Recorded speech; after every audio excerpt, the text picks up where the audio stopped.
Welcome to mid-day debate. నేను విజయ్. ఒకప్పుడు రైమంటూ దూసుకెళ్లిన ఆటోలు ఇప్పుడు ఎప్పుడు ముందుకు కదిలే అవకాశం వస్తుందా అని ఆశగా ఎదురు చూస్తున్నాయి. ఒకనాడు విపరీతమైన డిమాండ్తో క్షణం తీరిక లేకుండా గడిపిన ఆటో వాలాలు ఇప్పుడు ఎప్పుడు గిరాకీ వస్తుందా అని బేలముఖాలు వేసుకుని రోడ్డు వంక చూస్తున్నారు. తెలంగాణలో మహిళలకు ఉచిత బస్సు ప్రయాణ సౌకర్యం కల్పించి నుంచి ఈ పరిస్థితులు ఏర్పడ్డాయి. గిరాకీ విపరీతంగా తగ్గిపోవడంతో సంపాదన మాట్లాడుంచి కనీసం ఆటో ఈవీఎంలు కూడా కట్టేందుకు కూడా డబ్బులు సరిపోవడం లేదని ఆటో వాలాలు వాపోతున్నారు. ఇదే ఆవేదనతో నిన్న ఏకంగా ఓ ఆటో వాలా ప్రజాభవన్ ముందు తన ఆటోను తగలబెట్టుకున్నాడు. ఆటో డ్రైవర్లను ఆదుకుంటామని ఈ పథకాన్ని ప్రవేశపెట్టినప్పుడే ప్రభుత్వం ప్రకటించింది. కానీ ఇంతవరకు ఆ హామీ అమలు రూపం దాల్చినట్టు కనిపించడం లేదు. ఈ నేపథ్యంలో ఆటో వాలాలు ఎదుర్కొంటున్న సమస్యలేంటి, వాటిని పరిష్కరించే మార్గాలేంటి, ఈ విషయంలో ప్రభుత్వం ఎలాంటి చర్యలు తీసుకుంటుంది, ఇవే అంశాలపై ఇవాటి మిడ్-డే డిబేట్లో చర్చిద్దాం.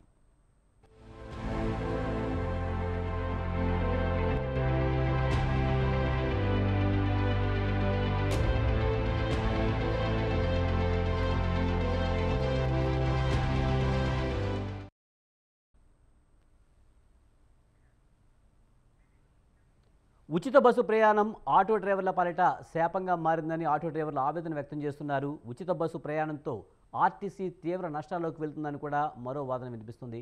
ఇక ఇదే అంశంపై మనతో మాట్లాడేందుకు మనం కోటేశ్వరరావు గారు, విశ్లేషకులు మనతో ఉన్నారు. ఆయనతో మాట్లాడదాం. కోటేశ్వరరావు గారు నమస్తే అండి. సార్, ఉచిత బస్సు ప్రయాణం ఆటో డ్రైవర్ల పాలిట శాపంగా మారింది, వాళ్ళకి గిరాకీ తగ్గిపోయిందనే వాదన ఉంది. ఇందులో ఎంతవరకు వాస్తవం ఉందంటారు? అందులో వాస్తవం అనేది ఉన్నది. ముఖ్యంగా స్థానికంగా అంటే సిటీస్లో కానీ లేదా పట్టణాలకి దగ్గరగా ఉండేటువంటి గ్రామాలకి కానివ్వండి, ముఖ్యంగా బస్సు సౌకర్యం ఉన్నటువంటి ప్రాంతాల్లో ప్రయాణికులు సహజంగానే ఆటో వాళ్ళకి తగ్గారనేటువంటిది వాస్తవం. అయితే సమస్య ఏంటంటే ఇప్పుడు గ్రామీణ ప్రాంతాల్లో గతంతో పోలిస్తే అనేక గ్రామాలకి బస్సుల్ని రద్దు చేసినటువంటిది కూడా చూసాం. ఆ బస్సులను రద్దు చేసిన కారణంగానే ఆటోల సంఖ్య అనేటువంటిది పట్టణాల్లో కానీ లేదా గ్రామాల్లో కానీ విపరీతంగా పెరిగింది. ఎందుకంటే జనానికి ఏదో ఒక రవాణా అవసరం కనుక ఉన్నంతలో యువకుల్లో నిరుద్యోగం ఉన్నది. అందుకని నిరుద్యోగులుగా ఉన్నటువంటి వాళ్ళందరూ కూడా ఆటోల మీద ఆధారపడటం అనేటువంటిది పెరిగింది. ఇప్పటికి వచ్చేసరికి బస్సుల్లో మహిళలకు ఉచిత ప్రయాణం అనేసరికి సహజంగానే దాని ఎఫెక్ట్ పడింది అనేటువంటిది మనకి స్పష్టం. అంటే మరోవైపు ఉచిత బస్సు ప్రయాణం చాలామంది మిస్యూజ్ చేస్తున్నారనే విమర్శలు కూడా ఉన్నాయి. దీనికి చూస్తూ ఉన్నాం, మనం సోషల్ మీడియాలో కూడా చూస్తూ ఉన్నాం. ఎక్కువగా మహిళలు అవసరం ఉన్నా లేకపోయినా బస్సుల్లో ప్రయాణించడం, రోజువారీ కార్యక్రమాలు కూడా బస్సుల్లో కూర్చుని ముచ్చట్లు ఎట్టుకుంటూ కూడా తిరుగుతున్న పరిస్థితి కనిపిస్తూ ఉంది. ఇది చాలా మటుకు మిస్యూజ్ అవుతుందన్నమాట. వాస్తవం లేదంటారా? అది కొంత అతిశయోక్తి, కొంత కాదు అతిశయోక్తిగానే నేను భావిస్తాను. ఎందుకు అంటే ఒకవేళ నిజంగా అదే కనుక వాస్తవం అయితే ఆటోలు వాళ్ళకి డబ్బులు ఇచ్చి ఆటో ఎవరు ఎక్కరు కదా మహిళలు, పని పాట లేకుండా. అందువల్ల దానివల్ల ఆటోల వాళ్ళకి వచ్చేటువంటి అదనపు నష్టం ఏమీ లేదు. కానీ బస్సుల్లో మీరు అన్నట్టుగా ఫ్రీక్వెన్సీ పెరుగుతుంది. ఎందుకంటే ఉచితంగా గతంలో చాలా ఖర్చు అవుతుంది బస్ ప్రయాణం అనుకున్నటువంటి వాళ్ళకి, లేదా గుళ్ళు గోపురాలు ఇట్లాంటి వాటికి కొద్ది రోజుల పాటు, కొన్ని నెలల పాటు సరదా కూడా ఉంటుంది. మనం గమనించాల్సింది ఏంటంటే మహిళలు అనేటువంటి వాళ్ళు లేకపోతే ఎవరైనా కానివ్వండి, పని పాటలు మానుకొని, వాళ్ళ రోజువారీ పని పాటలు మానుకొని ఫ్రీగా వస్తుంది కదా అని బస్సు ఎక్కి బస్సుల్లో కబుర్లు చెప్పుకుంటారనేది కొంత అతిశయోక్తి తప్ప వాస్తవం అయితే కాదు. ఫ్రీక్వెన్సీ అయితే పెరుగుతుంది. ఎందుకంటే అవసరానికి గతంలో కొన్ని అవసరాలను వాయిదా వేసుకునేవాళ్ళు. అంత ఛార్జీలు మనం భరించలేంలే, తర్వాత చూద్దాంలే, లేకపోతే ఇంకొక సందర్భంలో వెళ్దాంలే అని అనుకునేటువంటి వాళ్ళు ఇవాళ అవకాశం ఉంది కనుక దాన్ని పెంచుకుంటున్నారు. ఆ రీత్యా కూడా కొంత ప్రయాణికుల సంఖ్య పెరిగింది. అందువలన ఆటోల వాళ్ళ మీద దీని ఎఫెక్ట్ లేదా అంటే డెఫినెట్ గా ఉన్నది. కానీ దీనికి ఉచిత బస్సు ప్రయాణానికి ఆ బస్సుల్లో మహిళల దాన్ని దుర్వినియోగం అనే దానికి మనం లంకి పెట్టాల్సినటువంటి అవసరం లేదనేది. అలాగే ముఖ్యంగా మీరు చెప్తున్నట్టు సిటీలో కంటే కూడా ఎక్కువగా గ్రామీణ ప్రాంతాల్లో బస్సుల సౌకర్యం పెద్దగా లేకపోవడం వలన అక్కడ ఎక్కువగా ఈ ఎఫెక్ట్ కనిపిస్తూ ఉంది. ఒక వ్యక్తి ప్రజాభవన్ ముందు ఆటో తగలబెట్టుకునే పరిస్థితి వచ్చిందంటే సమస్య ఎంత క్లిష్టంగా ఉందో మనం అర్థం చేసుకోవచ్చు. దీనికి మరి పరిష్కారం ఏం చేయాల్సిన అవసరం ఉందంటారు? ఆటో వాళ్ళని ఆదుకునే విధంగా ప్రభుత్వం ఎలాంటి చర్యలు తీసుకోవాలంటారు? ఇప్పుడు గతంలో కూడా మన హైదరాబాద్ నగరంలో మెట్రోని ఈ, ప్రవేశపెట్టినప్పుడు లేదా మెట్రో ప్రారంభమైనప్పుడు కూడా అనేక మంది ఆటో వాళ్ళాలు లేకపోతే ఈ టాక్సీలు వీళ్ళందరూ కూడా మా ఉపాధిని దెబ్బతీస్తుందని చెప్పేసి భయపడ్డారు, ఆందోళన కూడా వ్యక్తం చేశారు. కానీ అది తర్వాత మళ్ళీ ఒక సాధారణ స్థితికి చేరింది. ఎందుకంటే మెట్రోలో ప్రయాణించేటువంటి వాళ్ళు దూర ప్రాంతాలకి లేకపోతే ఇటువంటి వాటికి మెట్రోని ప్రిఫర్ చేస్తున్నారు. అంత దూరం అంత ఖర్చు పెట్టుకొని ఒక ఆటోలో ప్రయాణించాలంటే అది సాధ్యమయ్యేటువంటిది కాదు. అటువంటి వాళ్ళందరూ కూడా బస్సుల్ని చూజ్ చేసుకుంటారు. అందువల్ల ఇప్పుడున్నటువంటి పరిస్థితుల్లో ఈ ఆటో వాళ్ళలు ఒక నిర్దిష్టంగా మాకు ఫలానా విధంగా సహాయం చేయాలని చెప్పినట్టుగా నేనైతే చదవలేదు. ఏ యూనియన్ కానీ లేదా ఫలానా వాళ్ళు కానీ మమ్మల్ని ఫలానా విధంగా ఆదుకోమని కోరటం వేరు, అదేమి తప్పని కూడా నేను అన్నాను. ఆదుకోమని కోరటం తప్పు కాదు, కానీ ఏ విధంగా ఆదుకోవాలనేటువంటిది పెద్ద సమస్య. కానీ ప్రభుత్వము ఆదుకోవడానికి గురించి మేము పరిశీలిస్తాము అని చెప్పినటువంటి ప్రభుత్వము మరి ఇంతవరకు ఆటో యూనియన్లతో కానీ లేకపోతే ఇతరులతో కానీ అటువంటి చర్చలు ఏమీ జరిపినట్లేదు. నేను అనుకుంటూ ఒకవేళ అటువంటి చర్చలు కనుక జరిపేట్లయితే ప్రభుత్వం మీద ఏదో ఒక రూపంలో ఒత్తిడి పెరిగేందుకు అవకాశం ఉంది కనుక ప్రభుత్వం ఏమన్నా అవాయిడ్ చేస్తా ఉందా అనేటువంటి అనుమానాలు అయితే నాకున్నాయి. రైట్. మనతో పాటు కర్ని అరవింద్ గారు, బీఆర్ఎస్ నాయకులు కూడా మనతో ఉన్నారు. ఆయనతో మాట్లాడదాం. అరవింద్ గారు నమస్తే అండి. ముఖ్యంగా ఉచిత బస్సు ప్రయాణం వల్ల ఎంతమంది లబ్ధి పొందుతున్నారో తెలియదు, కానీ ఆటో డ్రైవర్లు అయితే విపరీతంగా బాధపడుతున్న పరిస్థితి. కనీసం ఈవీఎంలు కూడా కట్టుకోలేని పరిస్థితుల్లో ఆటో డ్రైవర్ల ఉన్నారు అనే వాదన ఉంది. సార్, ముందుగా మీకు ప్యానెల్లో ఉన్నటువంటి పెద్దలకు మంచినీళ్ళ దండాలు సార్, నమస్కారాలు. కొత్తగా కొలువుదీరినటువంటి కాంగ్రెస్ ప్రభుత్వం అనేక అంశాలని చెప్పి ఇవాళ అధికారంలోకి వచ్చినటువంటి పరిస్థితి ఉంది. దాంట్లో భాగంగా మహాలక్ష్మి పథకంలో ఒక్క హామీని మాత్రమే వాళ్ళు నెరవేర్చినటువంటి సందర్భం ఉంది సార్. దాంట్లో కూడా మహాలక్ష్మి పథకంలో ఉచిత బస్ అన్నారు, అదొక్కటి అమలు చేసిండ్రు. మిగతా రెండు కూడా 500కి సిలిండర్ కానివ్వండి, లేదు అనుకుంటే 2500 వృత్తి కానివ్వండి, ఇవి కూడా ఏవి ఇవ్వలేదు. అయితే ఒక్కటి ఏంది అని అంటే సార్, దురదృష్టం ఏంది అని అంటే, మొన్న నాచారం దగ్గర దుర్గా నగర్లో ఉన్నటువంటి నరేష్ అనేటువంటి ఒక యువకుడు ఆటో డ్రైవరు ఆత్మహత్య చేసుకున్నటువంటి సందర్భం కనిపిస్తూ ఉన్నది. అంతేకాకుండా సాక్షాత్తు నిన్న ప్రజాభవన్ ముందర ఈ కారణంతోనే అతను ఆత్మహత్య చేసుకున్నాడు అన్నారు. ఎందుకు అని అంటే ఆర్థిక పరిస్థితులు, రోజు గడవలేనటువంటి స్థితిలో ఉన్నటువంటి నేపథ్యము. రెండోది సార్, వాళ్ళకు గతం నుంచి కూడా వాళ్ళు ఒక దానిలో ఉప్పలు ఉంటారు కదా సార్. సామాన్యులు ఎట్లుంటారు అంటే, ఇక వాళ్ళు అంచనాలు వేసుకొని ఉంటారు. ఈ రోజుకు మాకు ఒక 500 వస్తాయి, 500కు వాళ్ళు ఈఎంఐ ద్వారా ఎవ్రీ మంత్ దాని ద్వారా వాళ్ళు పే చేసుకునేటువంటి దాంట్లో ఉంటారు. ఆ ఆలోచన లోపల తీసుకొని కనీసం ఆటోను కూడా నడుపుకోలేనటువంటి పరిస్థితి లోపల నిన్న ప్రజాభవన్ ముందల సాక్షాత్తు మహబూబ్నగర్కి సంబంధించినటువంటి ఒక ఆటో డ్రైవరు ఆయన ఆటోకి నిప్పంటించినటువంటి పరిస్థితి అయితే ఉన్నది. ఇవాళ మానవత్వంతో మానవీయ కోణంలో ఆలోచన చేయాలి సార్. ప్రభుత్వం ఏదైనా కావచ్చు గాక, ఇవాళ ప్రజలకు అందుబాటులో ఉండి ఇవాళ ప్రజలకు ఏమైనా ఈ ప్రభుత్వం ద్వారా ఉపయోగం కలిగినాయా లేదా అనేటువంటి ఒక కోణంలో మాత్రమే తప్పకుండా ప్రజలు మాత్రం చూస్తారు సార్. అయితే గత ప్రభుత్వం సార్, గత బీఆర్ఎస్ ప్రభుత్వం, మా ప్రభుత్వం మానవీయ కోణంలో సంక్షేమమే లక్ష్యంగా అభివృద్ధి ధ్యేయంగా పోయినటువంటి పరిస్థితి ఉన్నది. ఇవాళ వాళ్ళు చెప్పి అనేక పచ్చి అబద్ధాలను మొన్నే అసెంబ్లీ వేదిక ద్వారా ప్రచారం చేసినటువంటి పరిస్థితిని కూడా మీరు చూసినారు సార్. అంటే ఓవరాల్గా ఒక్కటే వాళ్ళు అమలు చేసింది ఏంది అని అంటే ఉచిత బస్సు.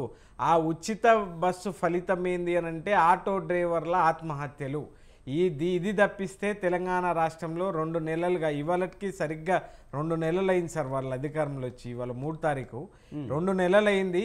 2 నెలల నుంచి కూడా వాళ్ళు చేసింది ఏంది అని అంటే ఏమీ లేనటువంటి పరిస్థితి ఉంది. 0 మాత్రమే అవపడతా ఉన్నది. అయితే ఇంకా వాళ్ళు 100 రోజుల్లో అయితే చేస్తామన్నారు. తప్పకుండా మేము 100 రోజులు అని అంటే సార్, 100 రోజులు అనేటువంటి మాట మేము కూడా దాన్ని యాక్సెప్ట్ చేస్తూ ఉన్నాం సార్, దానికి అంగీకరిస్తూ ఉన్నాము. కొత్తగా కొలువుదీరినటువంటి ప్రభుత్వానికి తప్పకుండా అనేక అంశాలు ఉంటాయి కాబట్టి అవన్నీ చేసుకొని సెట్ చేసుకొని పోవాల్సినటువంటి అవసరం ఉంటుంది. దానికి ప్రతిపక్షాలు అనవసరమైన రాద్ధాంతం చేస్తున్నాయి. దానికి కొంతవరకు ఆటో యూనియన్లు రెచ్చగొట్టి కొంత ధర్నాలు చేస్తున్నాయనే అధికార పార్టీ విమర్శలు చేస్తుంది కదా. మరి దానికి సరే ఇవాళ అయ్యిందాన్ని ఆకిట్లో పెడతారు, కాందాన్ని కంచాన పెడతారు. కాంగ్రెస్ పార్టీ నైజమే అది సార్. ఇవాళ నిజంగా వాస్తవంలో తెలంగాణ రాష్ట్రంలో అన్ని నియోజకవర్గ కేంద్రాల లోపల, అన్ని జిల్లా కేంద్రాల లోపల ఇవాళ వాస్తవం ఏంది సార్ అని అంటే, ఇవాళ వాళ్ళు కడుపు మండి రోడ్ల మీదకి వచ్చారు సార్. కడుపు నిండేం వాళ్ళు రాలేదు, కడుపు మండి కడుపు ఎండి అన్నమో రామచంద్ర అని చెప్పి బయటికి వస్తున్నటువంటి నేపథ్యం ఉంది, బయటికి వస్తున్నటువంటి పరిస్థితి ఉంది. వాళ్ళు నెలవారీ అవి కట్టుకోలేనటువంటి పరిస్థితి ఉంది, ఈఎంఐలు కూడా కట్టుకోలేనటువంటి, వాయిదాలు కూడా కట్టుకోలేనటువంటి దుస్థితిలో ఉన్నాం. అయ్యో మరి మేము ఎట్లా, నాకు 2 పిల్లలు ఉన్నారు అమ్మ, మరి నాకు పిల్లలు ఉన్నారు, వాళ్ళని ఎట్లా చదువుకోవాలి, నాకు ఇంటికాడ కిరాయి ఎట్లా కట్టుకోవాలి అని చెప్పి దుర్గానగర్లో నరేష్ అనేటువంటి ఒక యువకుడు ఆటో డ్రైవరు చనిపోయినటువంటి పరిస్థితి ఉంది. అంటే నేను ఎందుకు ఈ మాట కూడా చెప్తున్నానంటే సార్, సరే ఏ ప్రభుత్వమైనా సార్ మానవీయ కోణంలో ఆలోచన చేసి ఇవాళ ప్రజలకు ఏమి ఉపయోగపడతాయి అని చెప్పి చెప్పినప్పుడు మాత్రమే ఆ ప్రభుత్వం, ఆ రాజ్యం వర్ధిల్తుంది సార్. ఎందుకు ఈ మాట కూడా అంటున్నాను అంటే సార్, ఇవాళ సాక్షాత్తు ఇవాళ పిసిసి అధ్యక్షుడు హోదాలో వాళ్ళే మాట్లాడినటువంటి మాటలు సార్. మేము 100 రోజుల తర్వాత వేరే విషయాల్ని మేము మాట్లాడతాం సార్, కానీ అంతకు ముందుకు ఆయన మాట్లాడినటువంటి మాట ఏంది అని అంటే సార్, ఇవాళ గొప్పగా రైతుని రాజు చేసేటువంటి పరిస్థితుల్లో సార్ పునాస యాసంగి పంటకు ఈ దేశంలో రైతేర్చిన రాజ్యము ఎద్దేర్చిన వ్యవసాయము ముందల పడ్డట్టు చరిత్ర లేదు సార్, మీకు కూడా తెలుసు. అయితే నేనేమంటా ఉన్నాను అంటే సార్, ఇవాళ పునాస యాసంగి పంటకు పెట్టుబడి సాయం ఇచ్చేటువంటి పథకమే రైతు బంధు పథకం సార్. ఇవాళ రైతుని రాజు చేసేటువంటి పద్ధతిల ఇవాళ ఉంటున్నటువంటి నేపథ్యం ఉంది. కానీ ఇవాళ కొన్ని చోట్లోనైతే ఇవాళ నీళ్లు వాళ్ళు విడుదల చేయకపోగా ఇవాళ భూగర్భ జలాలు లేకపోని ఇవాళ కొన్ని అవి కూడా లేనటువంటి పరిస్థితి ఇవాళ తెలంగాణ రాష్ట్రంలో నెలకొన్నటువంటి పరిస్థితి ఉంది. 9 తారీఖు నాడు మేము రైతు బంధు వేస్తామన్నారు, 2 లక్షల రూపాయల రుణమాఫీ చేస్తాము అన్నారు. అంతేకాకుండా కొన్ని మాటలు వాళ్ళు చెప్తున్నారు కాబట్టి ఆ విషయాలనే మేము అడుగుతా ఉన్నాం, కానీ వేరొకటి మాట్లాడతలేం. సరే 6 గ్యారంటీల్లో భాగంగా ఒక గ్యారంటీలు అయితే ఆల్రెడీ అసెంబ్లీ వేదికగా బట్టి విక్రమార్క గారు తుంగలో దొక్కినటువంటి నేపథ్యాన్ని కూడా తెలంగాణ ప్రజలు గ్రహిస్తూ ఉన్నారు. ఇవాళ తెలంగాణ గ్రామాల లోపల క్షేత్ర స్థాయి లోపల ఒక చర్చనైతే ఉత్పన్నమవుతూ ఉన్నాం సార్. మేము నిజంగా కేసీఆర్ గారిని కోల్పోయినమా అనేటువంటి ఒక భావనలో మాత్రం వాళ్ళందరూ ఉన్నారు. అయ్యో ముఖ్యమంత్రిగా కేసీఆర్ గారు లేరా అనేటువంటి ఆలోచనలు వాళ్ళు ఉన్నారు. ఎందుకు అని అంటే సార్, ఇవాళ టెన్షన్గా పడుతున్నటువంటి పరిస్థితి అయ్యాలుండే, కానీ ఇవాళ ఆ పరిస్థితి లేకుండా మనం ఇంకా మాట్లాడదాం అరవింద్ గారు. కాబట్టి మనతో పాటు ఇంకా శ్రీకాంత్ గారు ఆటో డ్రైవర్ జాయిన్ అయ్యారు, వాళ్ళ కష్టాలేంటో తెలుసుకునే ప్రయత్నం చేద్దాం. శ్రీకాంత్ గారు నమస్తే అండి. సార్ నమస్తే సార్. ఉచిత బస్సు ప్రయాణం వల్ల ఆటో వాళ్ళ జీవనోపాధి కోల్పోతున్నారు, దానివల్ల వాయిదాలు కూడా కట్టుకోలేని పరిస్థితుల్లో ఆటో డ్రైవర్లు ఉన్నారు అనే మాట అయితే వినిపిస్తూ ఉంది. 1-2 చోట్ల మనం ఒక వ్యక్తి ఆత్మహత్య చేసుకున్నాడు. నిన్న జరిగిన విషయం కూడా మీకు తెలిసి ఉంటుంది. ప్రజాభవన్ ముందు ఆటో తగలబెట్టిన పరిస్థితి కనిపించింది. మీ కష్టాలు ఏంటి, అసలు మీరేం డిమాండ్ చేస్తున్నారు ప్రభుత్వాన్ని? సార్ మాకు ఈ స్కీమ్ వల్ల చాలా ఉపాధి కోల్పోయినా సార్. మేము రోజు 1000 నుంచి 1500 సంపాదించుకునేది, అట్లాంటిది ఈ రోజు కనీసం 200-300 కూడా రావట్లేదు సార్. ఇప్పుడు ఆడవాళ్ళు ఉచిత ప్రయాణం అంటే ఎవరైనా ఉచితాలంటే ఎవరికైనా ఆశే కదా సార్. సరే అలా ఇప్పుడు ఇద్దరు భార్యాభర్తలు కుటుంబంలో భార్యాభర్తలు వచ్చినా కూడా, భార్య వచ్చినా భార్యతో పాటు భర్త వచ్చినా కూడా భార్య ఎక్కట్లేదు, భార్యతో పాటు భర్త కూడా ఆయన కూడా ఎక్కట్లేదు. ఇద్దరు కలిసి ఇప్పుడు కానీ బయటికి వెళ్తారు కదా సార్, ఇద్దరు కలిసి భార్యాభర్తలు. అలా భార్య పోయినా కూడా భార్యతో పాటు భర్త కూడా ఎక్కే పరిస్థితి లేదు సార్ ఆటో. అంటే కేవలం ఉచిత బస్సు ప్రయాణం ఇవ్వడం వల్లే మీరు జీవనోపాధి కోల్పోతున్నారంటున్నారా, లేక ఇంక వేరే కారణాలు ఏమైనా ఉన్నాయా? సార్ 100% సార్ ఇది. మరి ఏంటి మీ డిమాండ్ ఏంటి? మీ సమస్య తీరాలంటే ప్రభుత్వం నుంచి మీరేం కోరుకుంటున్నారు? అలాగే ప్రభుత్వానికి మీ డిమాండ్ని ఎలా తెలియజేశారు? సరే ఈ స్కీమ్ వల్ల చాలా మంది, ఇప్పుడు నేను ఒక్కనే కదా సార్, దాదాపు మన తెలంగాణ రాష్ట్రంలో 50 నుంచి 60 లక్షల మంది 70 లక్షల మంది దాకా కుటుంబాలు ఆటో మీద ఆధారపడి జీవిస్తున్నారు సార్. అట్లాంటిది ఇప్పుడు రోడ్డు పాలు అయిపోయినాయి సార్ జీవితాలు ఆటో డ్రైవర్. ఇప్పుడు కనీసం ఈ ఒక డ్రైవర్కి వచ్చేసి మినిమం వేతనం అంటే 15,000 దాకా ప్రభుత్వం ఇవ్వాలని మేము కావాలనుకుంటున్నాం సార్. అసలు మామూలుగా రఫ్గా చెప్పండి, మీరు ఒక నెలకి ఎంత సంపాదిస్తారు, ఇప్పుడున్న పరిస్థితుల్లో ఎంత వస్తుంది, మీరు ప్రభుత్వాన్ని డిమాండ్ చేస్తున్నారు కదా, మీకు ఎలాంటి సాయం కావాలి? శ్రీకాంత్ గారు, మీరు ఎలాంటి సాయం కోరుకుంటున్నారు ప్రభుత్వాన్ని, ఏ విధంగా తెలియజేయాలనుకుంటున్నారో చెప్పండి. సాయం అంటూ ఏం లేదు సార్, ఈ స్కీమ్ అనేది కరెక్ట్ కాదు సార్. స్కీమ్ తీసేయండి సార్, తీసేయాలి. లేకపోతే ఈ స్కీమ్ ఉంటే మాకు ఆటో డ్రైవర్కి వచ్చేసి కనీస వేతనం వచ్చేసి 15,000 దాకా ఇవ్వాలని మేము డిమాండ్ చేస్తున్నాం సార్. అంటే ఇప్పుడు ఉచిత బస్సు ప్రయాణం మీరు తీసేయాలంటున్నారు, కానీ ఈ ఉచిత బస్సు ప్రయాణం వల్ల చాలామంది లబ్ధి పొందుతున్నారు. రాబోయే రోజుల్లో ఇది 5 సంవత్సరాలు కొనసాగిస్తామని చెప్తూ ఉంది. మరి ఎలా, దీనికి పరిష్కారం ఏంటి? ఇళ్ళ లబ్ధి పొందే వాళ్ళ ఇంట్లో కూడా ఆటో డ్రైవర్ ఆడవాళ్ళు కూడా ఉన్నారు సార్. దాంట్లో కూడా వాళ్ళు లబ్ధి పొందడం అంటే వాళ్ళు కనీసం వాళ్ళు రోజు ఇప్పుడు సామాన్య కుటుంబాలు రోజు ప్రయాణాలు చేయాలంటే చేయలేరు కదా సార్. ఎప్పుడో ఒకసారి నెలకు 15 రోజులు 20 రోజులు ఒకసారి అట్లా పోతారు తప్ప మాకైతే ఇది లబ్ధికు చేకూర్చే పథకం కాదు అనిపిస్తలేదు సార్ మాకు ఇది. ఓకే, మరి మంత్రి కూడా పొన్నం ప్రభాకర్ కూడా ఆయన మొన్న చెప్పడం జరిగింది, రాబోయే రోజుల్లో ఆటో డ్రైవర్లను కూడా మేము ఆదుకుంటామని చెప్తున్నారు. మరి సార్ ఇప్పుడు మంత్రి గారు కూడా చెప్పారు, రవాణా పొన్నం ప్రభాకర్ చెప్పడం వరకే పరిమితమైంది కదా సార్. ఇంతవరకు 50 రోజులు అవుతుంది సార్ గవర్నమెంట్ ఫామ్ అయి 50 రోజులే కావస్తుంది. ఇంతవరకు మాకు ఆటో డ్రైవర్ ఆదుకున్న పరిస్థితి కూడా ఎక్కడ కనబడలేదు సార్ మాకు. రైట్, థ్యాంక్ యూ శ్రీకాంత్ గారు, థ్యాంక్ యూ వెరీ మచ్ అండి డిబేట్లో పాల్గొన్నందుకు. కోటేశ్వరరావు గారు, మీరు ఎలా చూస్తారు? ముఖ్యంగా ఉచిత బస్సు ప్రయాణం ఆటో డ్రైవర్ల జీవితాలను నాశనం చేస్తుందని ఆటో డ్రైవర్లు అంటూ ఉన్నారు. కానీ అట్ ది సేమ్ టైం ఉచిత బస్సు ప్రయాణం అనేది ఆర్టీసీకి పెను భారంగా మారింది. రాబోయే రోజుల్లో ఆర్టీసీని నడపడం కూడా ప్రభుత్వానికి భారంగానే అనిపిస్తుంది అనే విమర్శలు ఉన్నాయి. దీన్ని ఎలా చూడాలి? ఇప్పుడు ఆర్టీసీకి పెను భారంగా మారింది అనేటువంటిది ఆర్టీసీకి ప్రత్యేకంగా ఇప్పటి వరకు అయితే మహిళల కోసం ప్రత్యేకంగా వాళ్ళేమీ కొత్తగా బస్సులు కొన్నదేమీ లేదు. మామూలుగా ప్రతి సంవత్సరం కొన్ని బస్సులు పాతబడినటువంటి వాటిని కొంటున్నారు తప్ప అదనంగా బస్సులు కొని చేసినటువంటిది ఏమీ లేదు. ఆక్యుపెన్సీ రేషియో అనేటువంటిది పెరిగింది. కానీ బస్సులను పెంచాలనే డిమాండ్ అయితే ఉంది కదా గ్రామీణ ప్రాంతాల్లో, డిమాండ్ ఉంది.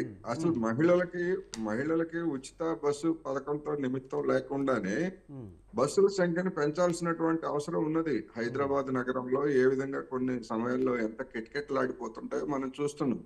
అదేవిధంగా గ్రామీణ ప్రాంతాలకు అసలు బస్సు సౌకర్యమే, చాలా గ్రామీణ ప్రాంతాలకి బస్సు సౌకర్యం లేదు. రెండోది, మన మిత్రుడు 60-70 లక్షల కుటుంబాలు ఉన్నాయి ఆటోల మీద బతుకుతున్నారని చెప్తున్నారు. కానీ రికార్డుల ప్రకారం 2023 అంటే పోయిన ఏడాది నవంబర్ నాటికి ఉన్నటువంటి లెక్కల ప్రకారం 4,75,000 చిల్లర ఆటోలు మొత్తం తెలంగాణలో ఉన్నాయి. అయితే అదేం తక్కువ సంఖ్య కాదు. 4,75,000 తక్కువ సంఖ్య అనేం కాదు. 4,75,000 అంటే గణనీయమైనటువంటి ఉపాధి. ఒక్కొక్క ఆటోకి 2 చొప్పున బతుకుతారనుకున్నా కానీ కనీసం 10 లక్షల మంది దాని మీద పనిచేస్తున్నారు అనేటువంటిది మనకి స్పష్టంగా తెలుస్తుంది. అందుకని ఆ 10 లక్షల మందికి డెఫినెట్ గా ఎంతో కొంత ఇబ్బందులు వచ్చాయి అనేది మనం గమనించాలి. ఇక బస్సులకు సంబంధించి రాష్ట్ర ప్రభుత్వము అనేక రాష్ట్రాల్లో, ఇప్పుడు తమిళనాడు కానివ్వండి, లేదా పంజాబ్ లో కానివ్వండి, లేదా ఇతర మరికొన్ని రాష్ట్రాల్లో కూడా ఉచిత బస్సు ప్రయాణం కల్పిస్తున్నారు. అందుకని ప్రభుత్వాల బాధ్యత అది. వాటిని కాంపెన్సేట్ చేయడం, వాటికి అవసరమైనటువంటి నిధులు ఇవ్వడం. ఎందుకంటే ఆ బస్సుల మీద మళ్ళీ ట్యాక్సులు కూడా వసూలు చేస్తా ఉంది కదా అదే ప్రభుత్వం. అందుకని దాని ద్వారా ఆదాయము వస్తుంది. దానికి ఆ వచ్చినటువంటి ఆదాయంలో కొంత మేరకు ఖర్చు పెట్టాలి. అందుకని అది ప్రభుత్వం యొక్క సామాజిక బాధ్యత. అదేవిధంగా అటువంటి సామాజిక బాధ్యత ఆ బస్సులో అటువంటి పథకం కారణంగా ఎఫెక్ట్ అయ్యామని చెప్తున్నటువంటి ఆటో కార్మికులను ఆదుకోవాల్సినటువంటి బాధ్యత కూడా ఉంది. ఈ కారణంగానే కాదు, నిరుద్యోగ భృతి అనేటువంటి అంశం ఎందుకు వచ్చింది అంటే వీటన్నిటితో నిమిత్తం లేకుండానే వచ్చింది కదా. తగినటువంటి ఉపాధి కల్పన అనేటువంటిది లేదు కనుక, లేదు ముఖ్యంగా విద్యావంతులుగా ఉన్నటువంటి వాళ్ళకి. మిగతా వాళ్ళకి కూడా ఇప్పుడు గ్రామీణ ప్రాంతాలకు వచ్చేసరికి కోటేశ్వరరావు గారు, మీరు చెప్తున్నట్టు నిరుద్యోగ వృత్తిలాగా ఆటో యూనియన్ ఆటో వాళ్ళకి కూడా భృతిలాగా ఏదైనా ఇవ్వాలంటారా? ఇలాగా ఇస్తే అది సాధ్యం అవుతుందంటారా? అది హలో హలో కోటేశ్వరరావు గారు, ముఖ్యంగా నిరుద్యోగ వృత్తిలాగా అప్పుడు ఆటో డ్రైవర్లకు కూడా వాళ్ళ జీవనానికి సరిపడా అమౌంట్ ఏమైనా ఇవ్వాలి అనే అంటున్నారు కదా, అది సాధ్యం అవుతుందంటారా? అది అసలు అది సాధ్యమవుతుందని నేను అనుకోవట్లేదు. ఎందుకంటే ఏ ప్రాతిపదికన ఇవ్వాలి, ఎంత ఎఫెక్ట్ అవుతారు అనేటువంటి ఇప్పటి వరకు సర్వేలు అయితే లేవు. వాళ్ళు చెప్తున్నారు మాకు రోజుకి 1000 రూపాయలు వచ్చేటువంటి ఆదాయం 300కి 400కి లేకపోతే 500కి తగ్గిపోయిందని చెప్తున్నారు. అందుకని నమోదైనటువంటి ప్రతి ఆటో డ్రైవర్ కి అంత అమౌంట్ ఇవ్వాలా, లేకపోతే దానికి ఒక ప్రాతిపదిక ఏమిటనేటువంటిది ఒక సంక్లిష్టమైనటువంటి ఇంతకుముందు వ్యవహారం. శ్రీకాంత్ ఆటో డ్రైవర్ మనతో మాట్లాడారు. ఆయన కూడా చెప్తున్నాడు రోజుకి 500 సంపాదిస్తాము, నెలకు 15,000 ఇవ్వాలంటున్నారు. అది సాధ్యమయ్యే పరిస్థితి ఉందంటారు అసలు? అదే నేను చెప్తున్నా, అది సాధ్యం అవుతుందా లేదా అనేటువంటిది ప్రభుత్వాలు చెప్పాలి. ఎందుకంటే కోరిక అనేటువంటిది అదేం తప్పేం కాదు.